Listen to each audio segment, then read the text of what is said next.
IMF के साथ 9 महीने का स्टैंड बाय अरेंजमेंट होने के बाद मुआशी माहिरीन को यह तवक्को थी कि मुआशी गैर यकीनी 9 माह के लिए ख़त्म हो गई है, मगर चंद हफ्तों बाद ही उसके आसार दोबारा नजर आ रहे हैं। तारीख में पहली दफा डॉलर ने रुपए के मुकाबले में इंटरबैंक में ट्रिपल सेंचुरी कर ली है। डॉलर इंटरबैंक में 300 रुपये 22 पैसे पर बंद हुआ है, मगर ओपन मार्केट में 316 रुपये तक मिल रहा है।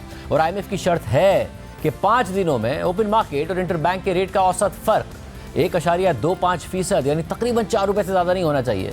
यानी ओपन मार्केट में डॉलर के रेट का बढ़ना मुसलसल इंटरबैंक में भी रुपए को दबाव में रखे हुए है, और जैसे जैसे इंटरबैंक में डॉलर बढ़ रहा है ओपन मार्केट में और बढ़ रहा है, जिससे इंटरबैंक में दबाव और बढ़ रहा है। एक तरफ जुलाई का 80 करोड़ डॉलर्स का करंट अकाउंट खसारा है, तो दूसरी तरफ मुल्क की मुसलसल गिरती हुई बरामदात और तरसीलात ज़र हैं, और तीसरी तरफ IMF की शराइत के तहत हुकूमत ने दरामदात पर पाबंदियां खत्म कर दी हैं। बैकलॉग क्लियर हो रहा है और ये भी रुपए की कदर पर दबाव डाल रहा है। और फिर 22% की शरह सूद के बावजूद लोग डॉलर्स खरीद रहे हैं, यानी पाकिस्तानी रुपए पर पाकिस्तानी अवाम और मार्केट्स का एतमाद बहाल नहीं हो रहा है। और स्टेट बैंक की तरफ से जारी करदा दादोशुमार के मुताबिक 18 अगस्त को खत्म होने वाले हफ्ते में पाकिस्तान के ज़र मुबादला के ज़खायर 7.9 अरब डॉलर्स की सतह पर आ गए हैं।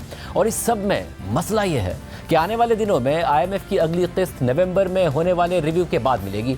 और इसके अलावा मुल्क में डॉलर्स के इनफ्लो के हवाले से गैर यकीनी है, और करंट अकाउंट खसारे और कर्जों की अदायगियों की वजह से रुपए पर प्रेशर बरकरार रहने का खतरा है। और जितना रुपया गिरेगा उतना ही महंगाई बढ़ेगी। बिजली, पेट्रोल, डीजल और खाने पीने की अशिया मजीद महंगी हो जाएंगी। शरह सूद मजीद बढ़ाने के लिए दबाव मजीद बढ़ेगा, सूद की अदायगियाँ मजीद बढ़ेंगी, खसारा मजीद बढ़ेगा। और इस पूरी खतरनाक साइकिल में पाकिस्तान फंसा हुआ है और मुसलसल मजीद फंसता जा रहा है। बात करेंगे साबिक वज़ीर ख़ज़ाना मिफ्ताह इस्माइल से। मिफ्ताह इस्माइल साहब, बहुत शुक्रिया मुझे ज्वाइन करने के लिए। IMF के साथ मुआहदा हो गया, स्टेबिलिटी की तवक्को थी, मगर करेंसी मार्केट में हमें नज़र आ रहा है कि स्टेबिलिटी नहीं है। रुपये ने, डॉलर ने ट्रिपल सेंचुरी की है, और वो एक बाकायदा तौर पर एक प्रेशर है। 22% की शरह सूद हो, लोगों का फिर भी करेंसी पर एतमाद ना हो, वो उसमें इन्वेस्टमेंट ना कर रहे हों, किस तरफ जा रही? देखिए शादिब साहब, मेरे ख्याल से जा तो बेहतरी की तरफ रहे हैं, लेकिन ऐसा अगर महसूस नहीं भी हो रहा फिर भी बेहतरी की तरफ जा रहे हैं। आपके पास आपके मुल्क में 30% इन्फ्लेशन है, महंगाई शरह सूद 30% से बढ़ रही है। जिन ममालिक से आप ट्रेड करते हैं उधर औसतन 7-8% से बढ़ रही है।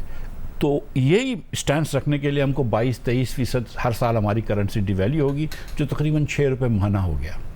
उसके बाद आपने, क्योंकि बहुत सारे इंपोर्ट रिस्ट्रिक्शंस लगाए हुए थे जो IMF की शर्त है कि आप खोलें, और क्योंकि ये अब आहिस्ते आहिस्ते ख़त्म हो रहे हैं, तो आपकी पेंट अप जो इंपोर्ट की डिमांड थी वो भी बढ़ रही है। तो इस वक्त आपके मतलब आपके डॉलर के ऊपर, रुपए के ऊपर प्रेशर आया हुआ है इंटरबैंक के अंदर, जिससे रिफ्लेक्शन हो रहा है। लेकिन क्योंकि अभी तक पूरी तरीके से हटा नहीं है इंपोर्ट का रिस्ट्रिक्शन, इसलिए वो 10-15 रुपए का फ़र्क हो जाता है इंटरबैंक और ओपन मार्केट में।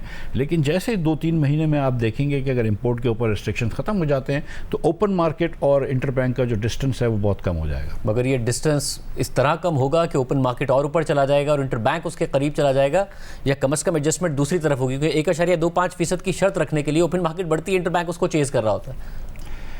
देखिए, अब ये शर्त इसलिए रखी गई थी क्योंकि उनको यकीन नहीं था कि पाकिस्तानी जो हैं वो खोल देंगे। पाकिस्तानी जो हैं, हुकूमत पाकिस्तान जो भी वादा करेगी वो पीछे से वो ऑर्डर दे देंगे स्टेट बैंकों के एलसियाँ कम रख दो, क्योंकि उसको इस बात का यकीन नहीं था। और क्योंकि इनको ये पता चलता है कि अगर वो बहुत फ़र्क है, इसका मतलब है कहीं ना कहीं आप इंपोर्ट रोक रहे हैं, तो इसलिए इन्होंने ये शर्त रखी है। हमको इस शर्त को नहीं सोचना चाहिए शर्त के बारे में इस वक्त, लेकिन जो, और मेरे ख्याल से वी वुड भी ओके, आगे IMF इतना वो इंसिस्ट नहीं करेगा शमशाद साहिबा के दौर में, लेकिन हमको सिर्फ आहिस्ते आहिस्ते जो इंपोर्ट खोल रहे हैं वो खोलना चाहिए, उसको देखना चाहिए कि किस तरह खोल रहे हैं। थोड़ी बहुत रिस्ट्रिक्शंस मेरे ख्याल से कंज्यूमर गुड्स पे, गाड़ियों वगैरह पे, फ़ोन वगैरह पे अब भी होनी चाहिए, लेकिन बाकी रिस्ट्रिक्शंस आहिस्ते आहिस्ते खोल देंगे। मगर क्या ये भी देखना चाहिए कि कम से कम इंपोर्ट्स पर जब हम रिस्ट्रिक्शन ख़त्म कर रहे हैं तो वो ज़्यादा रॉ मटीरियल ओरिएंटेड हो, जिसकी वजह से, क्योंकि ये भी कहा जा रहा था कि इंपोर्ट्स पर इतनी पाबंदियाँ लगी कि हमारी एक्सपोर्ट्स भी मुतासिर हो गई। 2 अरब डॉलर की पिछले महीने में आई हैं।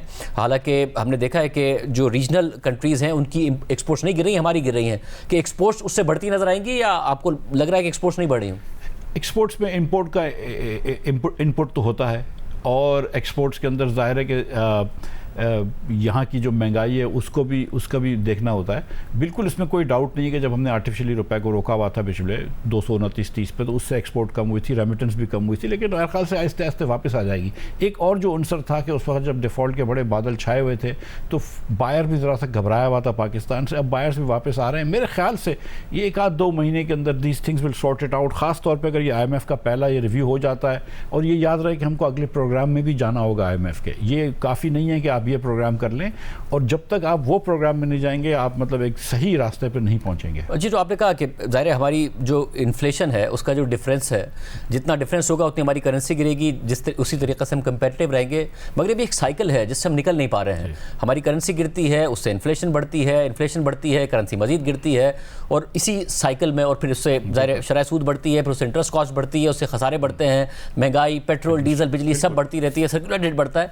ये साइकिल से निकले कैसे?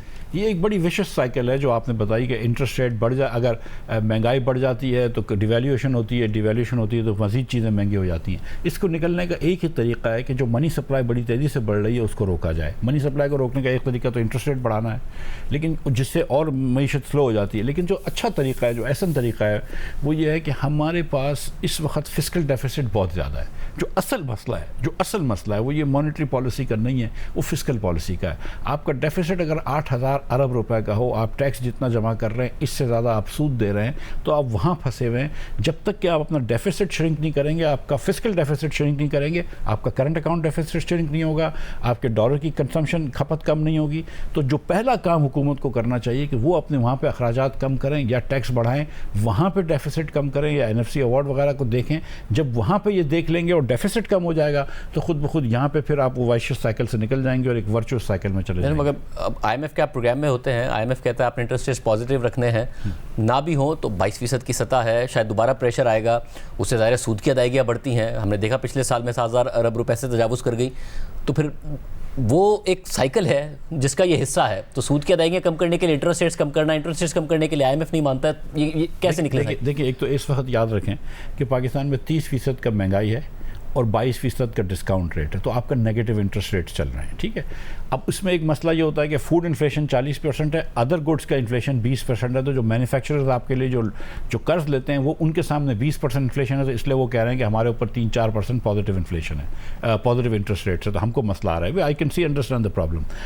आप होता ये है कि जब हुकूमत पाकिस्तान शरह सूद बढ़ाती है तो उसको 300 अरब रुपए और देने पड़ते हैं। वो 300 अरब रुपए उसके पास नहीं है, वो स्टेट बैंक से कर्ज देने जाती है, वो बैंकों से कर्ज देने जाती है, वो बैंकों के पास भी नहीं है। तो स्टेट बैंक पैसे छापती है, बेसिकली OMO करती है, ओपन मार्केट ऑपरेशन, बैंकों को कर्ज देती है, फिर बैंकों से लेकर वापस हुकूमत को देती है। तो मनी सप्लाई भी बढ़ती जा रही है। जब तक कि आप अखराजात नहीं कम करेंगे, जब तक कि आप खसारा कम नहीं करेंगे, टू बी वेरी रेवेन्यूज बढ़ाने की कोशिश, या रेवेन्यूज बढ़ा दें या खर्चा कम कर दें, जब तक आप वहाँ से कम नहीं करेंगे आपको यहाँ पे मॉनेटरी पॉलिसी के अंदर फ़ायदा नहीं होगा। इस वक्त हमारी मॉनेटरी पॉलिसी जो है वो कह रही है कि हम रोकें आपकी फिस्कल पॉलिसी जो एक्सपेंशनरी है, और यहाँ पे इसलिए फंसे हुए हैं। तो ज़रा सा फिस्कल पॉलिसी के ऊपर आपको ब्रेक लगाना होगा तो मॉनेटरी पॉलिसी काम कर सकेगी। मगर क्या IMF की और जो आउटगोइंग हुकूमत थी उन दोनों की वैल्यूएशन ठीक थी कि 6 अरब डॉलर्स का करंट अकाउंट डेफिसिट और उसके साथ हमारे पास बैरूनी अदायगी और सबके पैसे मौजूद हैं और डिफ़ॉल्ट का कोई ख़तरा नहीं है, या फिर उस असेसमेंट में कोई ना कोई फ़र्क है कि हमने इंपोर्ट रिस्ट्रिक्शंस हटा दी हैं? 7.9 अरब डॉलर्स के हमारे इस वक्त रिजर्व्स हैं। इनफ्लोज का मैं नहीं पता, आउटफ्लोज का हमें पता है, जिसकी वजह से ज़ाहिर मार्केट्स में भी अनसर्टेनिटी बढ़ रही है। नहीं, देखिए, आउटफ्लोज क्योंकि आपको कर्ज की अदायगी करनी होती है तो वो लिखे हुए होते हैं आपके पास, तो वो पता होता है। इनफ्लोज जो होते हैं वो एक्सपोर्टर्स एक्सपोर्ट कर रहे होते हैं, तो इनफ्लोज का आपको इतना गारंटीड नहीं पता है। लेकिन I think it's a reasonable expectation to say कि 2.25-2.5 अरब डॉलर के दरमियान कहीं जो है वो आपको एक्सपोर्ट की रिसीट्स आ जाएंगी, 2.25 बिलियन डॉलर्स तक आपको रेमिटेंस की रिसीट्स आ जाएंगी। तो ये तो आ ही जाता है ना पाकिस्तान को। उसके अलावा कुछ लोन्स वगैरह आ रहे होते हैं वर्ल्ड बैंक और IMF वगैरह, वर्ल्ड बैंक के, एशियन डेवलपमेंट बैंक के। आई थिंक कि ये जो IMF का असेसमेंट है, हुकूमत का असेसमेंट था, ये ठीक असेसमेंट है। इसको अगर आप आहिस्ते आहिस्ते मैनेज कर लें, बहुत तेज़ी ना करें इंपोर्ट खोलने में भी, आहिस्ते आहिस्ते खोलते रहें तो ये काम हो जाएगा। उतना करें कि जितना तक आप IMF को मना सकते हैं और फिर उसके तेजी से ना मतलब अगर आप समझते हैं शरह सूद में मजीद इजाफा होना चाहिए, इन्फ्लेशन ज़्यादा है, शरह सूद कम है, अभी तक जो मॉनेटरी पॉलिसी इंस्ट्रूमेंट्स हैं उसकी इफेक्टिवनेस पर सवालात उठ रहे हैं। ज़ाहिर पाकिस्तान में एक पैरेलल कैश इकॉनमी मौजूद है, उस वजह से भी सवालात उठते हैं। मगर ये भी कहा गया कि स्टेट बैंक जो है वो प्रोएक्टिव नहीं था जिस तरीके से उन्होंने एक्ट किया। उनके जितने भी एस्टिमेट्स थे, जितने भी टारगेट्स थे, वो one monetary policy statement after the other वो गलत साबित होते रहे। अब क्या करना चाहिए? टर्की में हमें एर्दोगान साहब नज़र आए थे कि वो बहुत उनकी एक जिद रही कि शरह सूद नहीं बढ़ानी है, मगर एक साथ 17.5% से 25% उनकी तरफ से शरह सूद की गई है। हालांकि एनालिस्ट 20% एक्सपेक्ट कर रहे थे। बहुत बड़ी जंप है 7.5% की जो एक दफ़ा की गई है। पाकिस्तान को क्या करना चाहिए? देखिए, एक तो ये है कि मार्केट के ख़िलाफ़ आप जितने अरसे तक चले जाएं, इवेंचुअली ये जंग जो है वो मार्केट जीतती है। आपकी कोई और ऑल्टरनेट थ्योरी काम नहीं करती।